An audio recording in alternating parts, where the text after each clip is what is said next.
Students, today we will do our new chapter that is dissolution of partnership firm, which I will explain to you in our first video of dissolution of partnership firm. It means liquidation of firm.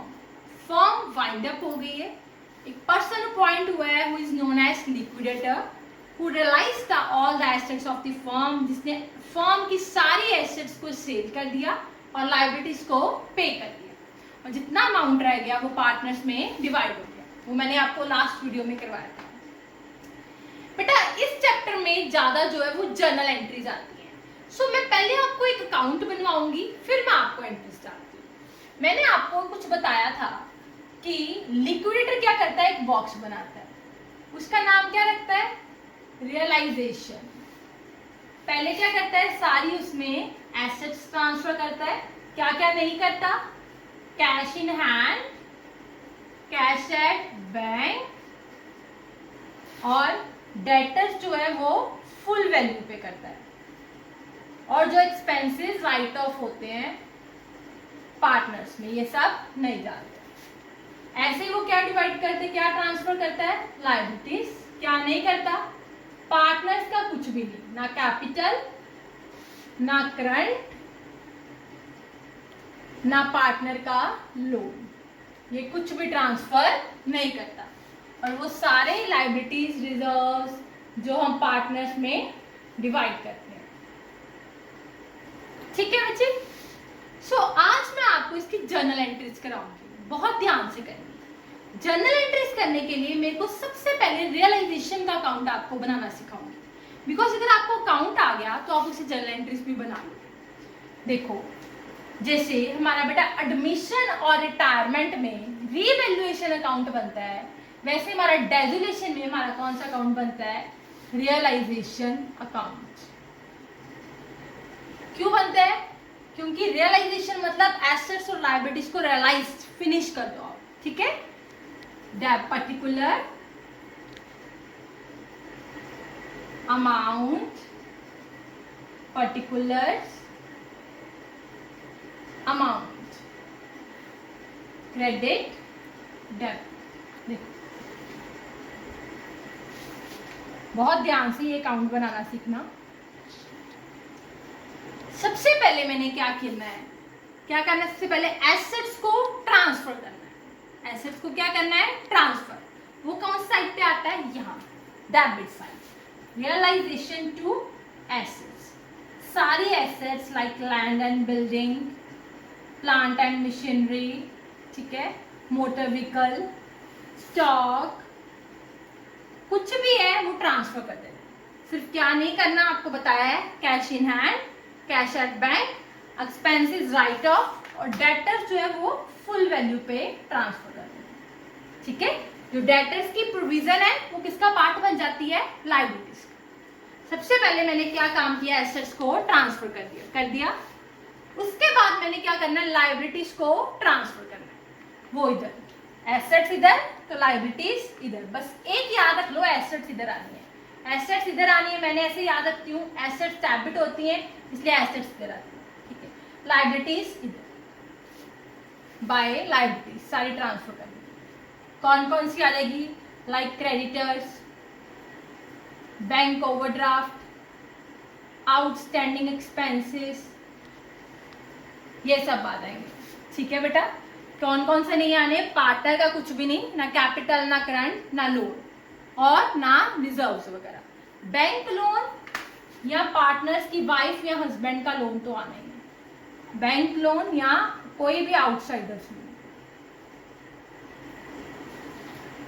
ठीक है बेटा, हो गया assets transfer, liabilities transfer. अब हमने assets की दो चीजें करनी है।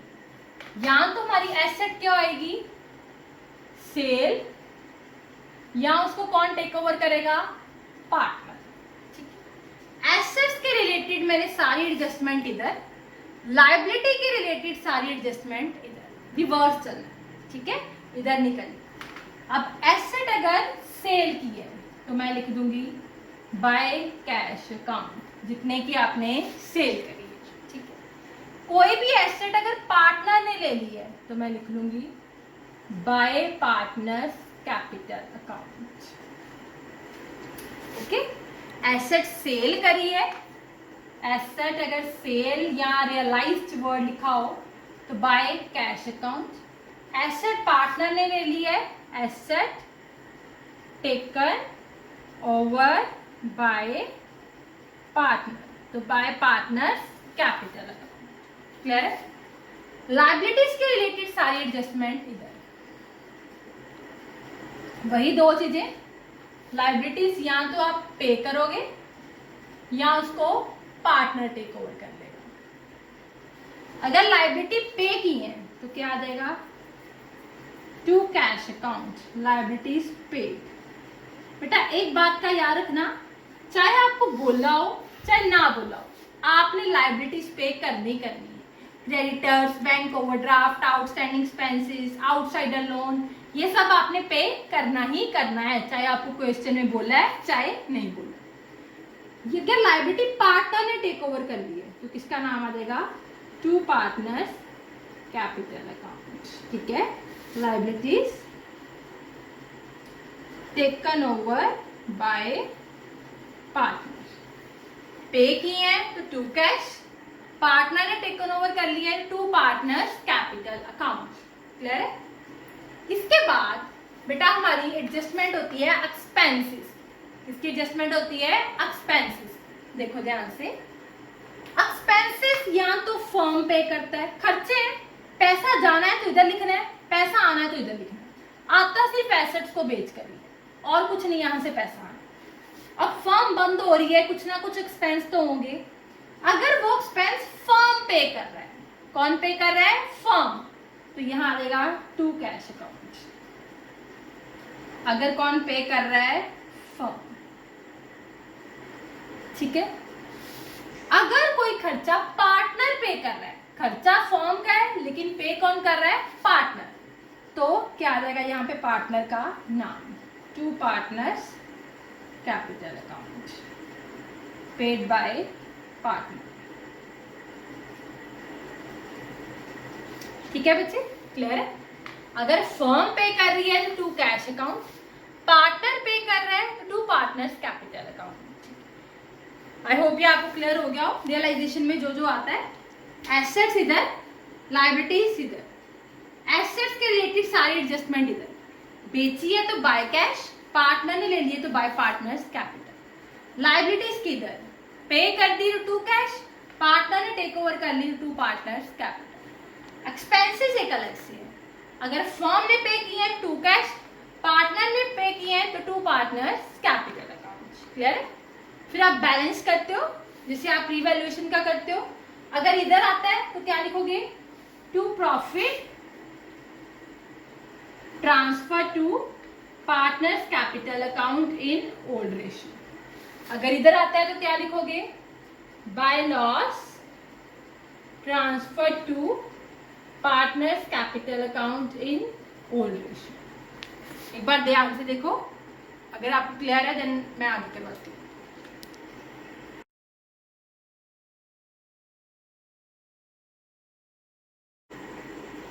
तो बेटा आज मैंने आपको करवाया रियलाइजेशन अकाउंट। अकाउंट आपको क्लियर हो गया हो। तो जैसे कि बेटा मैंने आपको पहले बताया था, डेजुलेशन में हम क्या करते हैं, अपनी जर्नल एंट्रीज करते हैं। सो अब मैं आपको जर्नल एंट्रीज बताती हूँ कैसे, थ्रू अकाउंट। ठीक है, सबसे पहले एंट्री होती है मेरी एसेट्स को ट्रांसफर करने की। एंट्री लगी पता, क्या बन जाएगी, realisation account debit to assets account. ये एंट्री बनेगी हमारी realisation account debit to assets account. जो जो भी एसेट आप ट्रांसफर करोगे उसका आप नेम लिख देना, realisation to assets being assets transferred. Okay, उसके बाद आपने क्या किया, लायबिलिटीज को ट्रांसफर किया, तो क्या एंट्री बन गई, लायबिलिटीज अकाउंट डेबिट। जो भी लायबिलिटी होगी, क्रेडिटर्स, बैंक ओवरड्राफ्ट, आप उसका नाम दो, क्रेडिटर्स अकाउंट डेबिट या bank overdraft account debit to realisation account. Means liabilities account debit, by वाला डेबिट होता है, liabilities account debit to realisation account. क्या एंट्री बन गई, liabilities account debit to realisation account. Assets transfer, liability transfer हो गया. Next है asset को रियलाइज किया या एसेट को सोल्ड कर दिया. तो इधर क्या एंट्री बन गई? Cash account debit to realisation account. Asset sold करने की क्या एंट्री बन गई? Cash account debit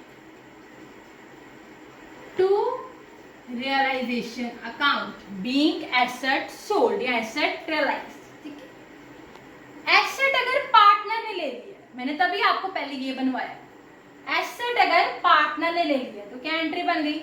partners capital account debit, जिसने भी ली है ए बी सी उसका नेम आ जाएगा, टू रियलाइजेशन अकाउंट. क्या एंट्री बन जाएगी?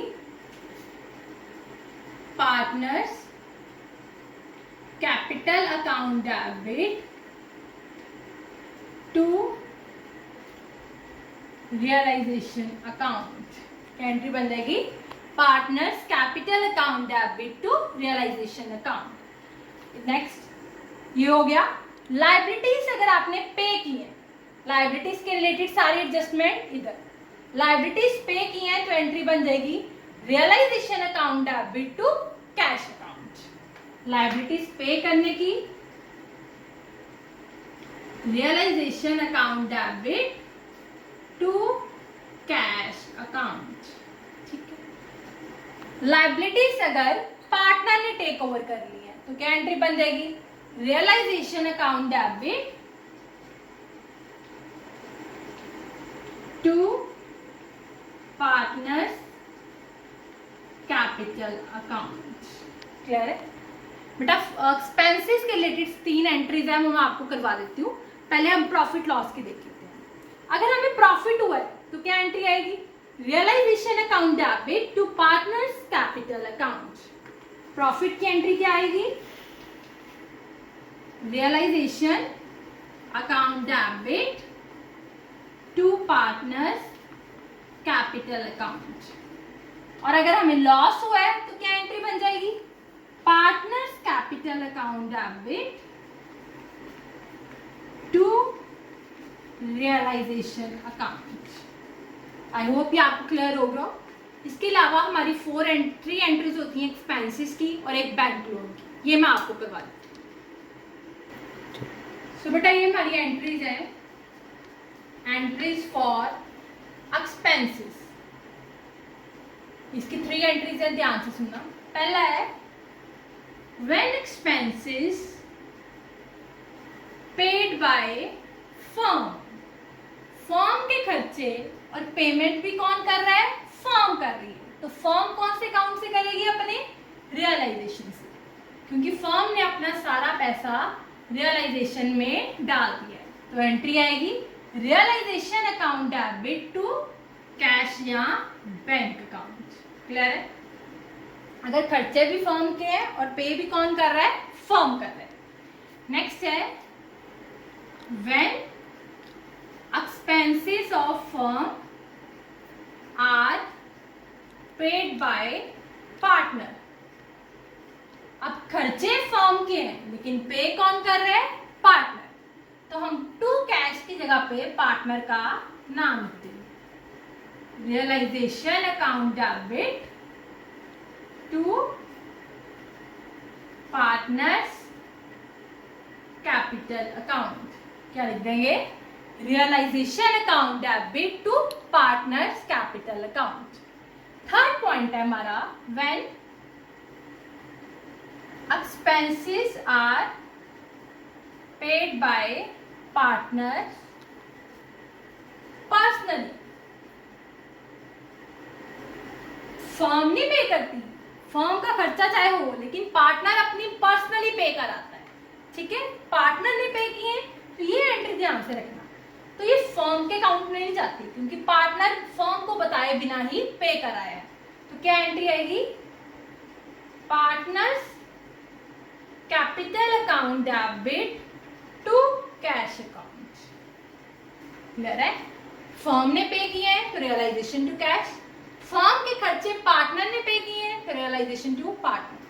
पार्टनर पर्सनली पे किया कराया without the information of firm, तो पार्टनर कैपिटल टू कैश, ठीक है। Last entry payment of